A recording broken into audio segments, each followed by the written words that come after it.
प्यारा कीर्तन चल रहा था कि हिरण्यकश्यपु के कानों में आवाज गई, दौड़ करके आया और उसने कीर्तन को बंद करवा दिया। जैसे ही कीर्तन को बंद करवाया, प्रहलाद को पकड़ करके ले गया। बोले दुष्ट, बता तेरा परमात्मा कहाँ है? प्रहलाद ने कह दिया, बोले पिताजी मेरा परमात्मा तो सर्वत्र है, मेरा परमात्मा मुझ में है, मेरा परमात्मा आप में है, मेरा परमात्मा इस चींटी में है, मेरा परमात्मा इस हाथी में है और मेरा परमात्मा इस खंबे में भी है। प्रेम से बोलो राधे राधे। महाराज जैसे ही खंबे की बात कही, हिरण्यकश्यपु को क्रोध आ गया। बोले क्या इस खंबे में भी तेरा भगवान है?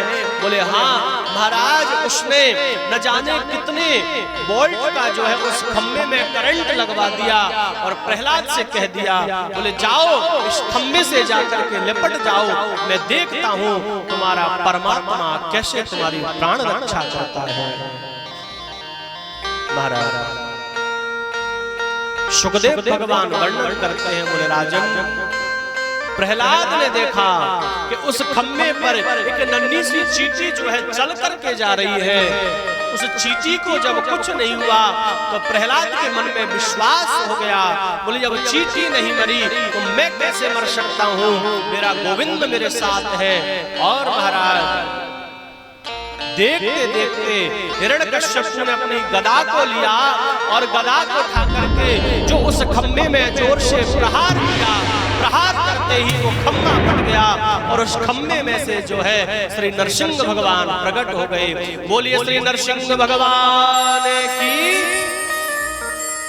महाराज जैसे ही नरसिंह भगवान प्रकट हुए, बहुत विशाल ध्वनि हुई। बब्बर शेर का मुंह है, लंबे लंबे नाखून है, लंबी लंबी दाढ़ी है। जितने भी सभासद से सेवादार थे महाराज, सब दौड़ लगा के पीछे भग गए। बोले भैया भागो भागो।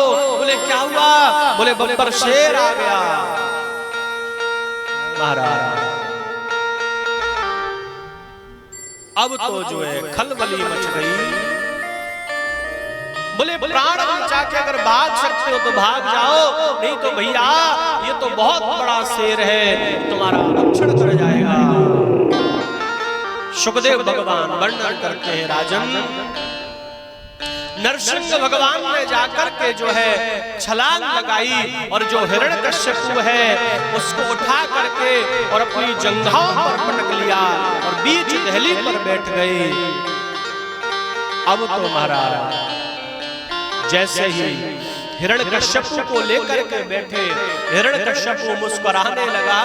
अरे अरे बोले कितने भी प्रयास कर लो, मैं मरने वालों में से नहीं हूं। प्रेम से बोलो राधे राधे। भगवान नरसिंह कहते हैं मानो, अरे बोले भैया तुम क्यों नहीं मरोगे? आज मैं तुम्हें अपने हाथों से तुम्हारा वध करूंगा, तुम्हें मृत्यु दंड दूंगा। वो हिरण्यकश्यपु कहता है, बोले महाराज आपको मालूम नहीं है, मैंने जो है विधाता ब्रह्मा से कई वरदान प्राप्त किए हैं। भगवान ने कहा, बोले ठीक है, आपने वरदान प्राप्त किए हैं, आप अपना वरदान बताओ।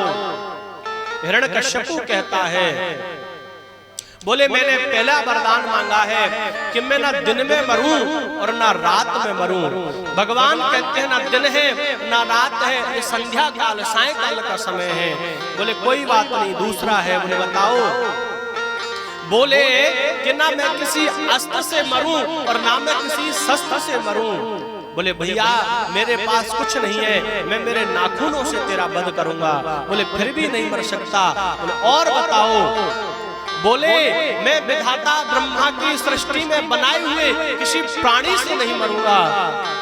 तो भगवान नरसिंह कहते हैं, बोले भैया विधाता ब्रह्मा को मैंने बनाया है, विधाता ब्रह्मा ने मुझको नहीं बनाया।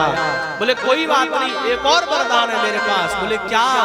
बोले 12 महीने में से किसी महीने में ना मरूं। तो बोले भैया मैंने तेरे लिए 13वां स्पेशल महीना बनाया है, जिसे हम अधिक मास कहते हैं। प्रेम से बोलो राधे राधे।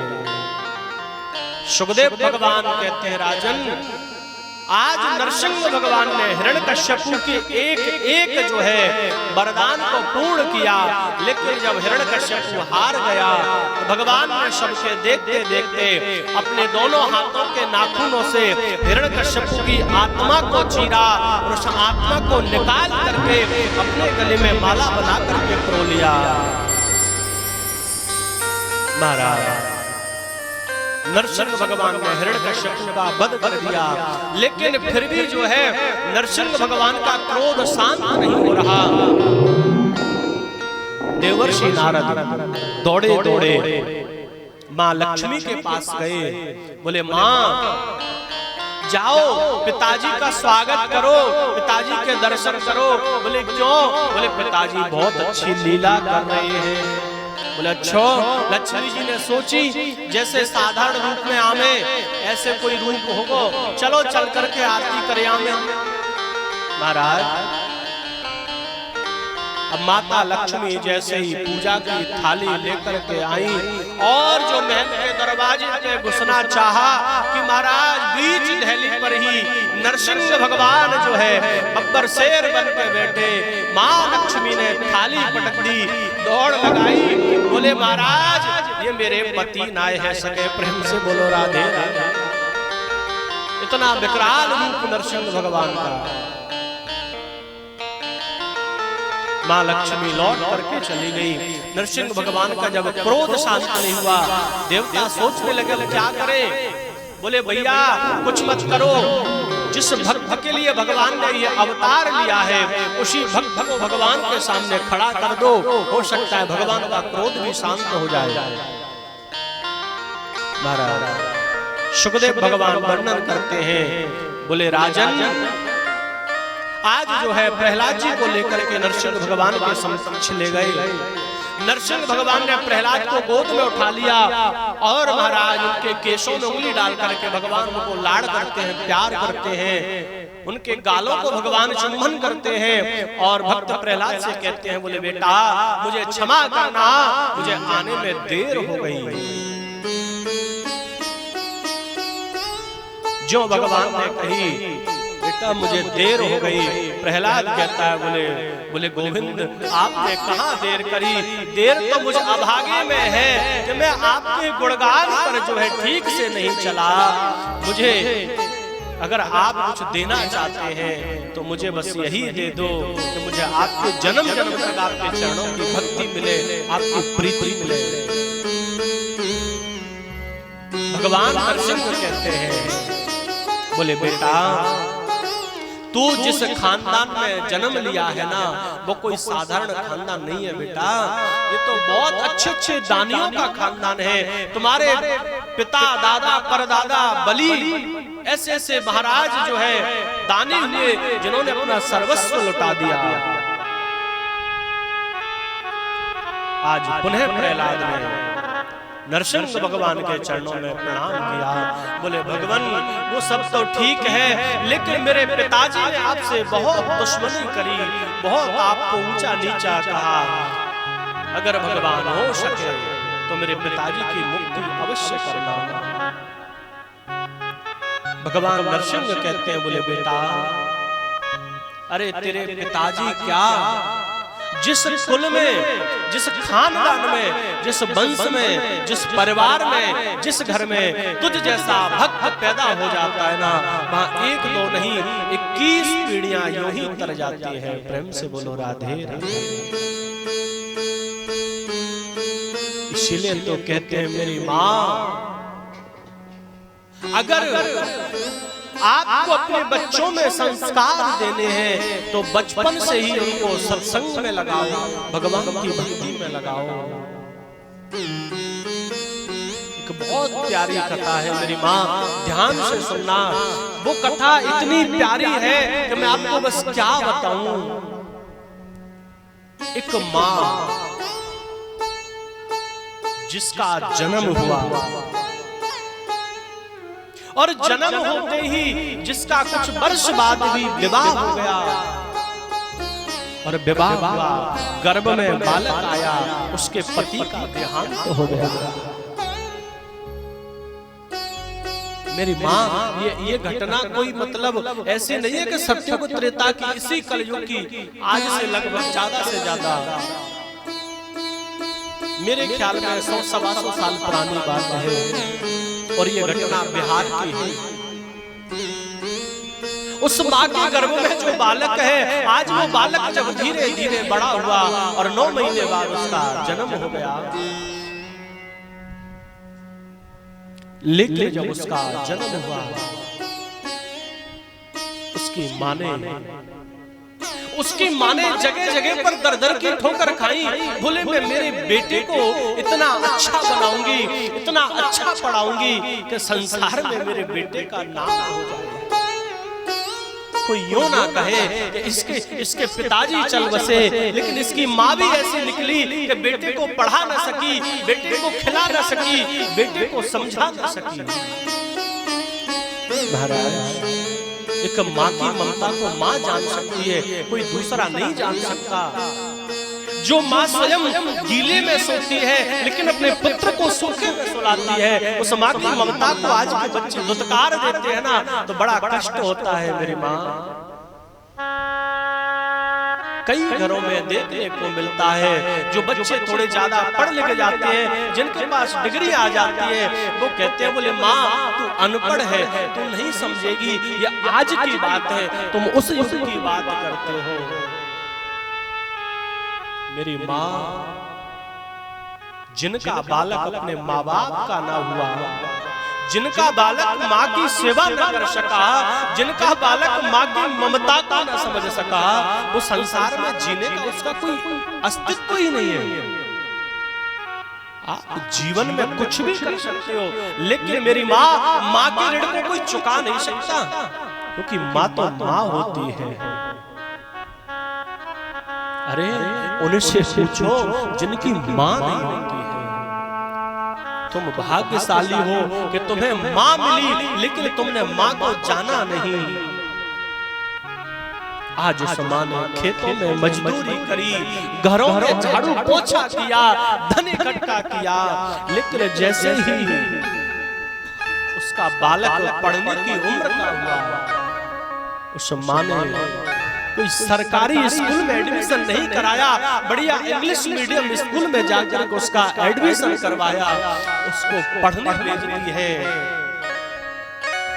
लेकिन माँ, एक दिन ऐसा आया, उसका जो बालक है वो विद्यालय में अपने मित्रों के साथ क्रीड़ा कर रहा था, खेल रहा था, और खेलते खेलते उसकी जो एक आंख है वो फूट गई।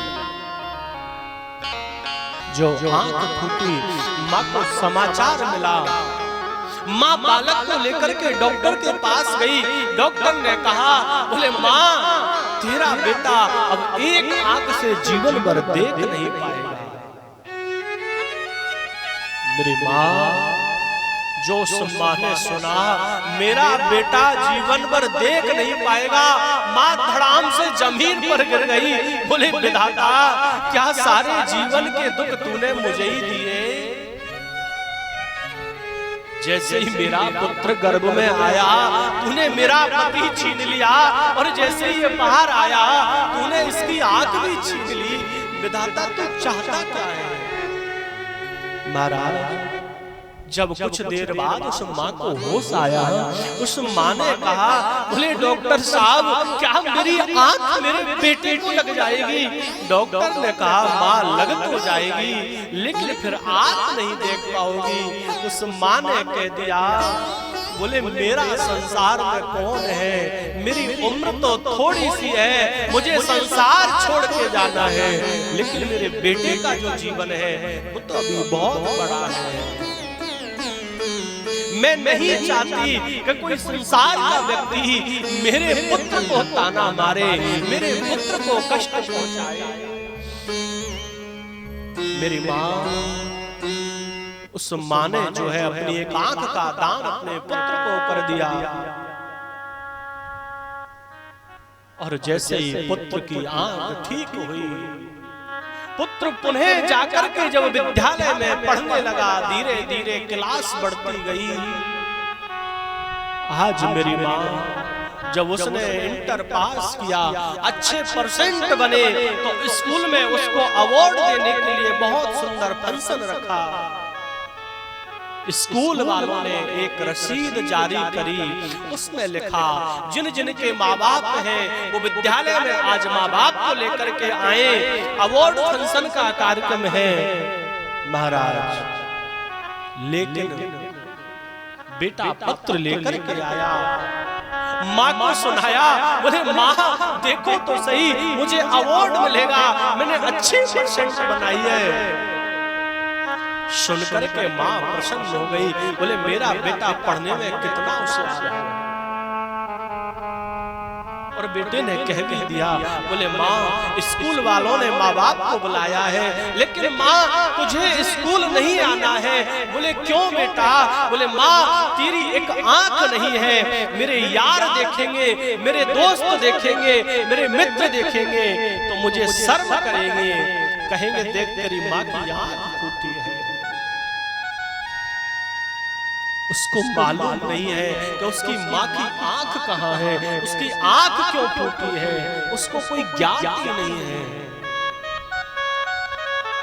माँ ने तो उस दिन मेरी माँ अपनी छाती पे मानो पत्थर रख लिया और अपने बेटे के कटु वचन को जहर की तरह पी गई। बोले बेटा कोई बात नहीं, तू नहीं चाहता मैं तेरे स्कूल में नहीं आऊंगी, बेटा जिसमें तेरा सुख है मैं उसी को करूंगी, मैं ऐसा कोई काम नहीं करूंगी जिससे तुझे तकलीफ हो, तुझे नीचा देखना पड़ेगा।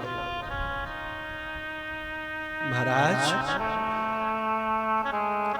आज डिग्रियां मिल गई, डिग्रियां मिलकर के जो है विदेश के लिए जाता है, और जब विदेश जाने लगा तो माँ से कहता है, बोले माँ अब तू यहीं पर रहे, मैं विदेश जाता हूँ, मैं कुछ ही दिनों में लौट करके आऊंगा।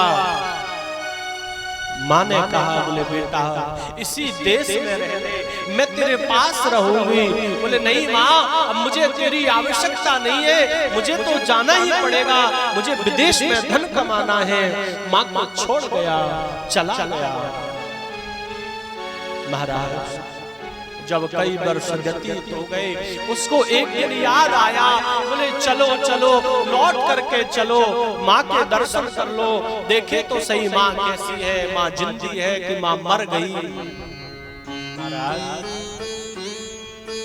कई वर्षों बाद लौट करके आया, देखा तो घर के दरवाजे लगे हैं, घर में धूल मिट्टी छाई हुई है, पेड़ पौधे प्रकट हो गए हैं, और आकर के जब देखा तो मकान में कोई नहीं है, मकान खंडर पड़ा है। अड़ोसी पड़ोसियों से पूछा, बोले भैया यहाँ पर एक बूढ़ी औरत रहती थी, वो कहाँ गई? पड़ोसियों ने कहा, बोले बेटा उसको तो कई वर्ष हो गए, वो तो भगवान के धाम चली गई। महाराज जैसे ही सुना कि माँ चली गई, थोड़ा सा दुखी हुआ, लेकिन कोई बात नहीं। महल में, मकान में अंदर गया, जाकर के देखा एक कागज लिखा है। उस कागज में क्या शब्द लिखे थे? उस कागज में लिखा था, बोले बेटा मैंने तुझे बहुत चिट्ठी लिखी, लेकिन मेरी चिट्ठी का कोई जवाब नहीं आया।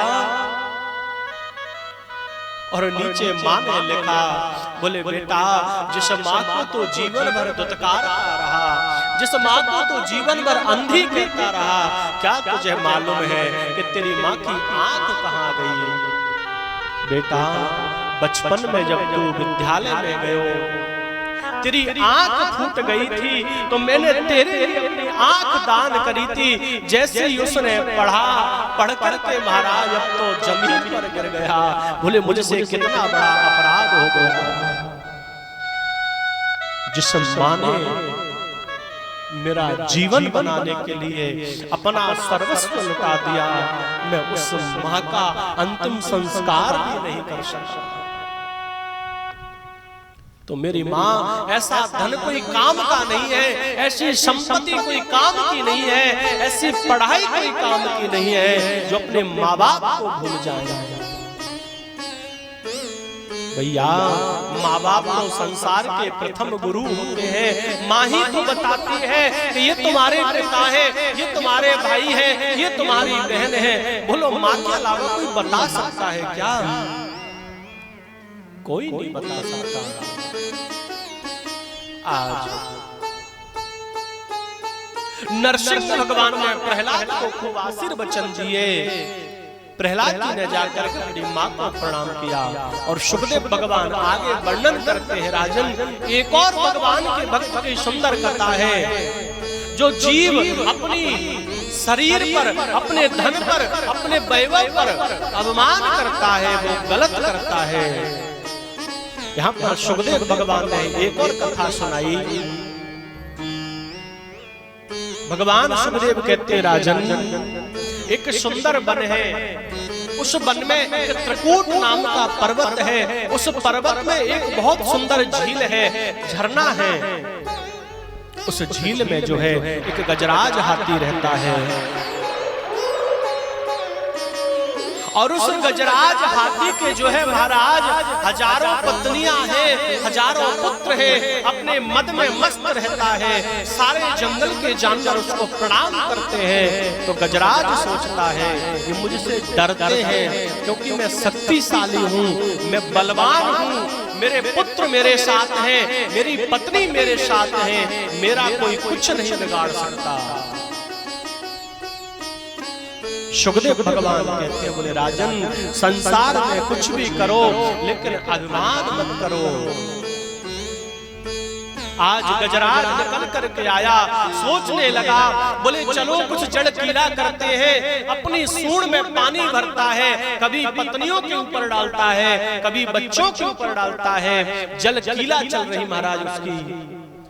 और जब जल में किलोल करते करते, खेलते खेलते कई दिन व्यतीत हो गए। उस सरोवर में एक बहुत ही विशाल ग्राह रहता है महाराज, मगरमच्छ। उस मगरमच्छ ने आकर के उस गजराज हाथी का पैर पकड़ लिया, लेकिन गजराज को फिर भी अभिमान नहीं टूटा। गजराज कहने लगा, बोले कोई बात नहीं, जब इसको पता चलेगा कि मैं इस जंगल का राजा हूं तो मुझसे क्षमा मांगेगा, मुझको प्रणाम करेगा। लेकिन महाराज जब कई दिन हो गए, गजराज की शक्ति क्षीण होने लगी, तो गजराज ने पैर को उठाने का प्रयास किया, लेकिन वो उस पैर को हिला नहीं सका। तो सुखदेव भगवान कहते हैं, राजन उसने अपने पुत्रों से कहा, बोले पुत्र जरा मुझे बाहर निकालो। पुत्रों ने सूंड में सूंड लगाई, उस गजराज को बाहर खींचना चाहा, लेकिन गजराज तिलवर भी नहीं छिगा। पत्नियों से कहा, पत्नियों ने भी सूंड लगा करके खींचा, लेकिन गजराज फिर भी बाहर नहीं निकला। कई दिन हो गए महाराज। सुखदेव भगवान कहते हैं, राजन आज वही जिन गजराज के पुत्रों पर गजराज को अभिमान था, वो गजराज के पुत्र उसको दुख में छोड़ करके चले गए।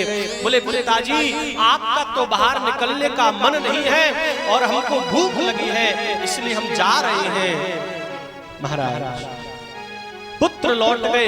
2-4 दिन तक पत्नी और साथ रही, पत्नियां भी लौट करके चली गई। बोले हमको भी भूख लगी है, हमसे रहा नहीं जाता। पत्नी चली गई, पुत्र चले गए, अब गजराज अकेला रह गया महाराज। और गजराज को खींच करके जो है वो ग्राह मगरमच्छ जल के अंदर ले गया, पूरा गजराज डूब गया।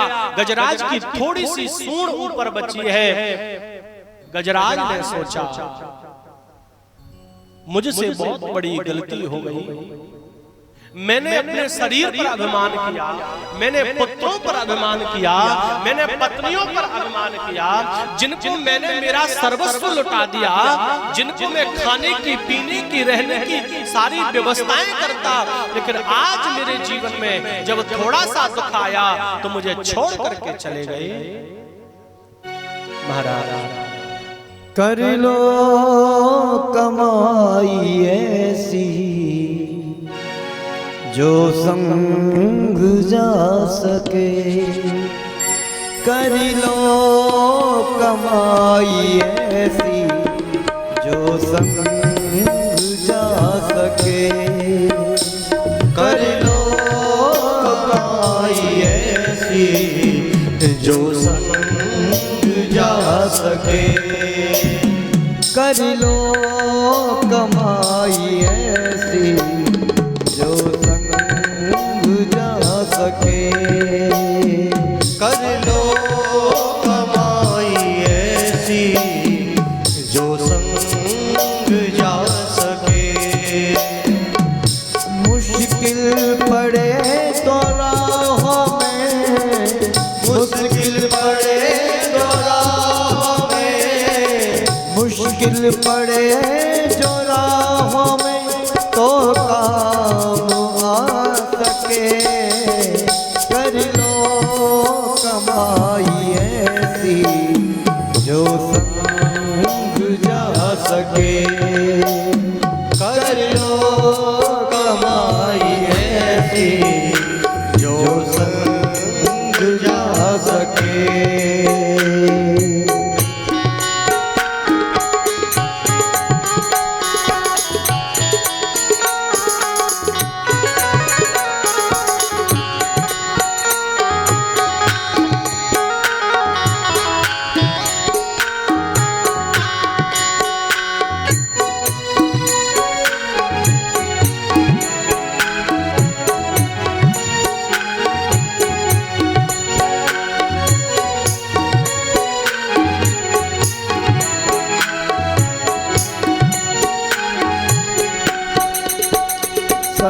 संसार में आता कोई साथी नजर नहीं, संसार में आता कोई साथी नजर